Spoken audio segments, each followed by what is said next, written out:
Welcome back to Brands Hatch, where the news is that Alex Knight has had his 10-second jump start penalty rescinded, so he gets the win in race 1. Up from 6th, the rest of the top 5 shuffle back 1 position.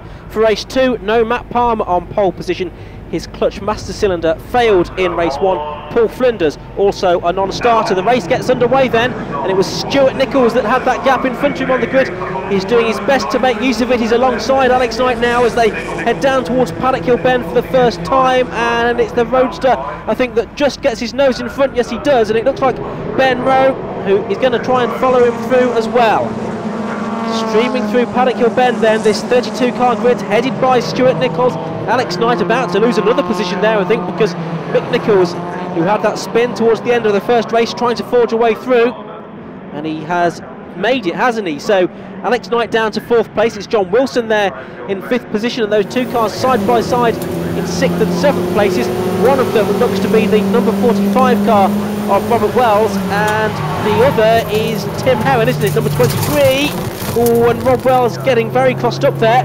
He loses a place to Luke Austin, who did complete the first race after a visit to the pit lane, but down in 28th position. So coming through to complete lap number 1 then, it's the number 88 car of Stuart Nichols that leads then by about 9/10 of a second from the 2nd place man, which is number 7, Ben Rowe. In 3rd place is number 89, Mick Nichols. In 4th place, it's the 33 car of race 1 winner, Alex Knight, who's under a lot of pressure now from John Wilson, the Worcestershire driver. Down Druids they go. There's a spinner at the back, and that's the number 49 car, David Rowe, father of Ben. Manages to pull that car out of the gravel trap. Knight then, under pressure from Wilson, who goes to the left as they head up towards Paddock Hill Bend, but meanwhile that's Mick Nichols going through for 2nd place.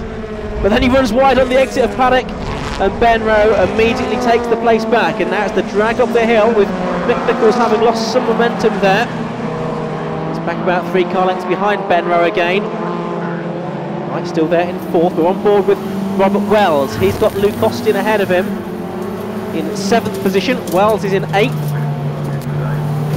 Wells always towards the sharp end of the field last season. Queuing up behind Luke Austin now. Looking to the right as they go into Surtees. Dab of the brakes for Austin. Through McLaren now, gap there. Is Wells going to make use of it? No, I think not, as into the pits comes the number 11 car, and that's Jim Davis. Well, bitter misfortune for last year's Roadster Class champion.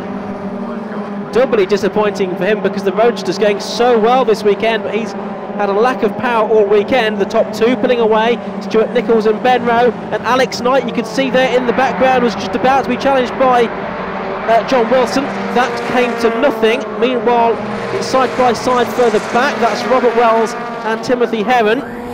We're now on board with Stuart Nichols. And to Paddock Hill Bend. Now where's Ben Rowe? He's going around the outside of him. And is he going through? I think he is, just about. Yes, Ben Rowe, the Devon man, gets the car all the way ahead of Stuart Nichols now. We go on board with Robert Wells.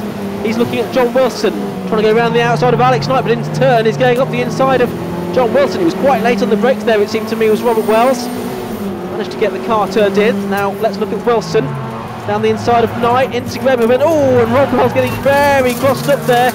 And I should think that was partly because Tim Heron and Luke Austin were bearing down on him as well. There's Heron, the 23, 2nd season in the championship for him. Driver from Warwickshire, going very well. You see a number of the drivers with the black cross on the yellow background on the rear of the car. They're newcomers to racing. Have to wear those until the officials are satisfied that you've completed your rookie races successfully. Now out front, it is Ben Rowe that leads. Stuart Nichols in 2nd, Mick Nichols 3rd, and here's John Wilson having another go now at Alex Knight, the Glasgow restaurateur, delighted to get his win back after the absolute devastation of learning he'd had his win taken away from him in race number 1. Wilson has gone through, but now Luke Austin is queuing up to take the place as well.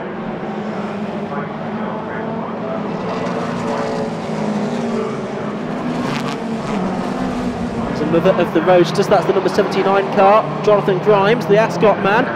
Behind him is number 16, that's Mark Warren Leighton, very distinctive coloured car.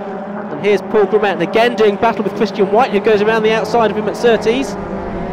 Now, we saw Christian White get Surtees wrong in the earlier race, but he seems to have got it right here, through McLaren, now through Clearways, past the Motorsport Vision building on the outside of the circuit. It looks as if Christian White has gone through.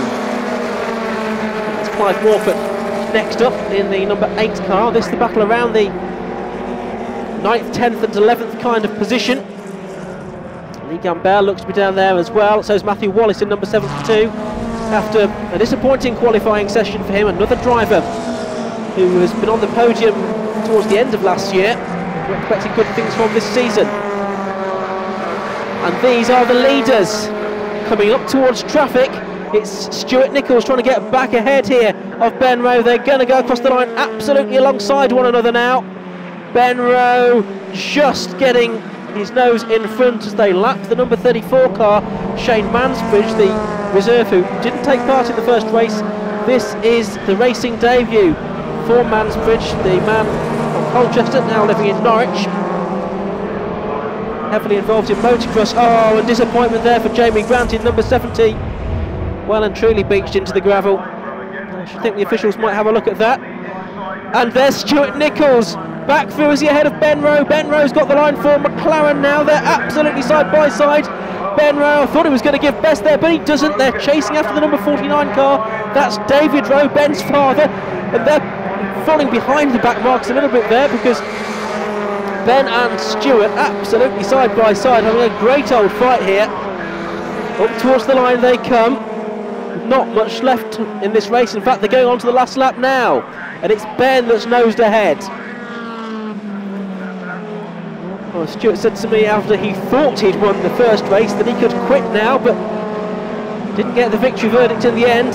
He's going to have to work hard if he's to do so here. He's having to slice between the back markers there to try and stay on terms with Ben Rowe on this final 1.2 mile lap of Brands Hatch in the Miller's Oils Toyota MR2 Championship. The second race of the season, round 4 of the championship. First 2 races at Donington Park rescheduled to take place on British Grand Prix Day, the 30th of June. And out of Clark Curve comes Ben Rowe, and Ben Rowe up to the line, and he takes the checkered flag to win just from Stuart Nichols. Third across the line is Mick Nichols, on a great fight there with Luke Austin, only by 3/100ths of a second, failing to take 5th place away from Alex Knight. Confirmation of those results then, and it was Ben Rowe that won by less than 1/4 of a second from Stuart Nichols. But son and father both on the podium there. John Wilson, he came through well during the course of the weekend to finish 4th, but the fastest lap went to Robert Wells. So Ben Rowe, when you came into the pit lane, it's fair to say you were looking pretty pleased. Yeah, I have to say, very chuffed. Yeah, epic race, epic battle with Stuart, and probably the best I've ever had, I think. A really good race. And your first win as well. And my first win, yes, not through lack of trying, but lots of effort and get your elbows out and away we go. You were saying earlier on it's been 6 or 7 years you've been doing this now. What keeps you coming back out every season? Madness, insanity, I'm not sure. No, they're all brilliant boys in the paddock, and really close racing that doesn't cost a fortune, so, you know, why would you go anywhere else? Absolutely brilliant. That's it from Brands Hatch, but there's another 2 races in 4 weeks' time. Join us at Snetterton. For now, it's goodbye.